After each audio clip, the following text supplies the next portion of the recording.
हरियाणा से जुड़ी हर latest update के लिए घंटी बजाएं और सब्सक्राइब करें एसटीवी हरियाणा न्यूज, सच के साथ खबरें बेबाक। बता दें कि आईसीजे के मुद्दे पर फिलहाल बहस चल रही है, तो चलिए आपको लेकर चलते हैं वहां पर क्या कुछ घटित हो रहा है। With regard to the arrest, detention, trial and sentencing of Mr. Jadhav, the court also noticed that in its application, written pleadings and final submissions, India asks the court to declare that Pakistan has violated Mr. Jadav's, and I quote, elementary human rights, which are also to be given effect as mandated under Article 14 of the 1966 International Covenant on Civil and Political Rights, end of quote. The covenant entered into force for India on 10 July 1979 and for Pakistan on 23 September 2010. In this respect, the court observes that its jurisdiction in the present case arises from Article 1 of the optional protocol and therefore does not extend to the determination of breaches of international law obligations other than those under the Vienna Convention.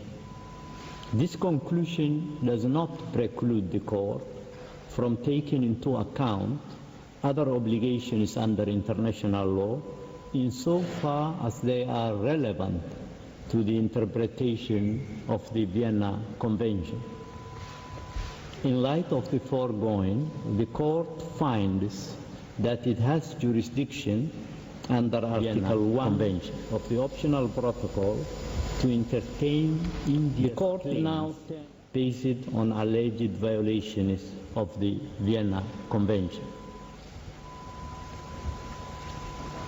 The court now turns to the admissibility of the application. Pakistan has raised three objections to the admissibility of India's application. These objections are based on India's alleged abuse of rights and unlawful conduct. The court addresses each of these objections in turn. In its first objection to the admissibility of India's application, Pakistan asks the court to rule that India has abused the court's procedures. Pakistan advances two main arguments to this end. First, it alleges that when requesting the indication of provisional measures on 8 May 2017, India failed to draw the court's attention to the existence of a constitutional right to lodge a clemency petition. Secondly, Pakistan submitted that before instituting proceedings on 8 May 2017, India had failed to give consideration to other dispute settlement mechanisms envisaged in Articles 2 and 3 of the optional protocol. The court observes, in relation to Pakistan's first argument, that in its order indicating provisional measures, it took into account the possible consequences for Mr. Jadavi's situation of the availability under Pakistani law of any appeal or petition procedure, including the clemency petition to which Pakistan refers in support of its claim. In this regard, the court concluded inter alia, and I quote, that there was considerable uncertainty as to when a decision on any appeal or petition could be rendered, and if the sentence is maintained, as to when Mr. Jadhav could be executed, end of quote. Therefore, there is no basis to conclude that India abused its procedural rights when requesting the court to indicate provisional measures in this case. In relation to the second argument, the court notes that none of the provisions of the optional protocol relied on by Pakistan contain preconditions to the court's exercise of its jurisdiction. The court interpreted these provisions in the case concerning United States diplomatic and consular staff in Tehran, where it ruled that Articles 2 and 3 of the optional protocol to the Vienna Convention on diplomatic relations and to the Vienna Convention on consular relations do not lay down, and I quote, a precondition of the applicability of the precise and categorical provision contained in Article 1 establishing the compulsory jurisdiction of the court in respect of disputes arising out of the interpretation or application of the Vienna Convention in question. Articles 2 and 3 provide only that as a substitute for recourse to the court, the parties may agree upon resort either to arbitration or to conciliation.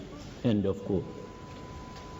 It follows that India was under no obligation in the present case to consider other dispute settlement mechanisms prior to instituting proceedings before the court on 8 May 2017. Thus, Pakistan's objection based on the alleged non-compliance by India with Articles 2 and 3 of the optional protocol cannot be upheld. The court recalls that only in exceptional circumstances should it reject a claim based on a valid title of jurisdiction on the ground of abuse of process. In this regard, there has to be clear evidence that the applicant's conduct amounts to an abuse of process. The court does not consider that in the present case there are such exceptional circumstances that would warrant rejecting India's claims on the ground of abuse of process. Accordingly, the court finds that Pakistan's first objection to the admissibility of India's application must be rejected. With regard to the second objection to the admissibility of India's application, Pakistan requests the court to rule that India has abused various rights it has under international law. In its pleadings, Pakistan has based this objection on three main arguments. First, it refers to India's refusal to provide evidence of Mr. Jadav's Indian nationality by means of his actual passport in his real name, even though it has a duty to do so. Secondly, Pakistan mentions India's failure to engage with its request for assistance in relation to the criminal investigations into Mr. Jadav's activities. Thirdly, Pakistan alleges that India authorized Mr. Jadav to cross the Indian border with, I quote, a false cover name, authentic passport, end of quote, in order to conduct espionage and terrorist activities. In relation to this argument, Pakistan invokes various counter-terrorism obligations set out in Security Council Resolution 1373 of 2001. In its judgment on the preliminary objections in the case concerning immunities and criminal proceedings, the court ruled that abuse of rights cannot be invoked as a ground of inadmissibility when the establishment of the right in question is properly a matter for the merits.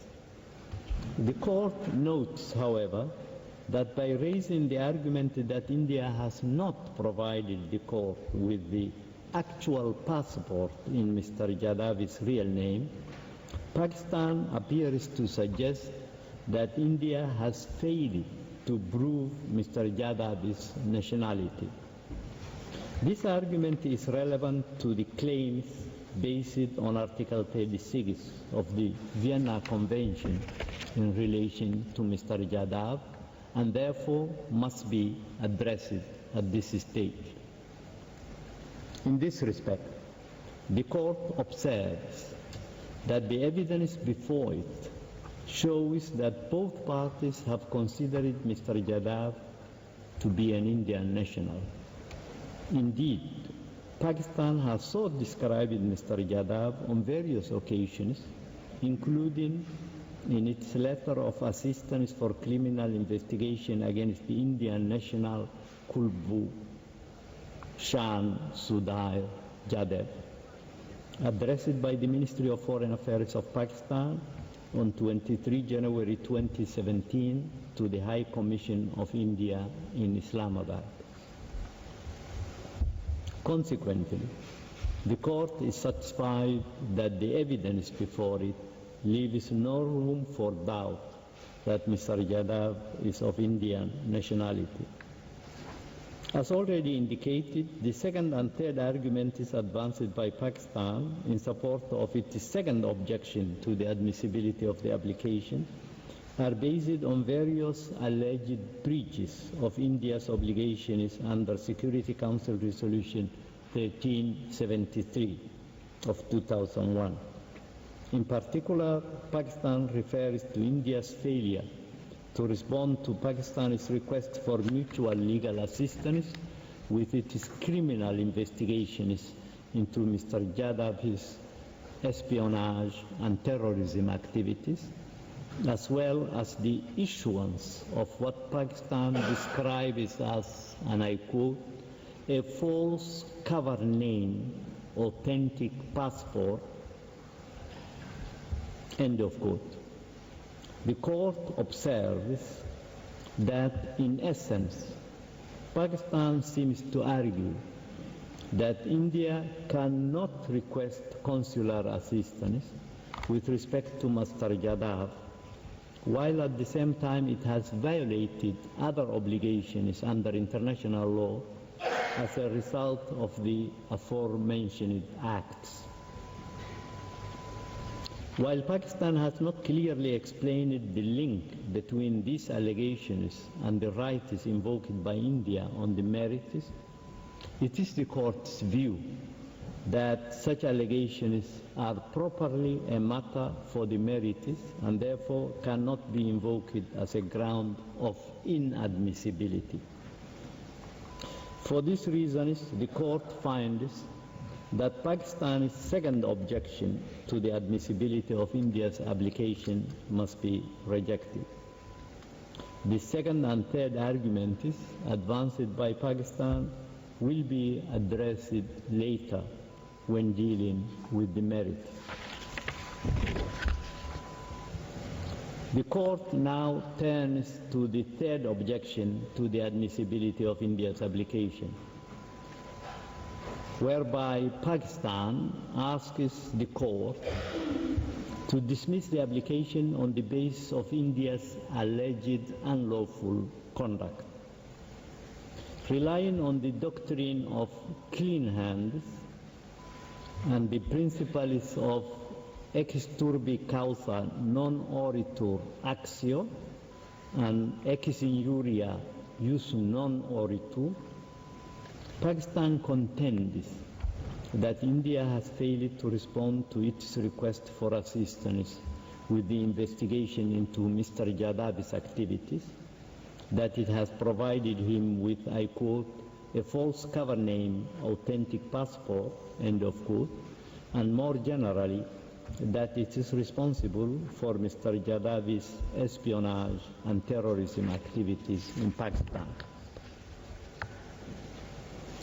The court does not consider that an objection based on the clean hands doctrine may by itself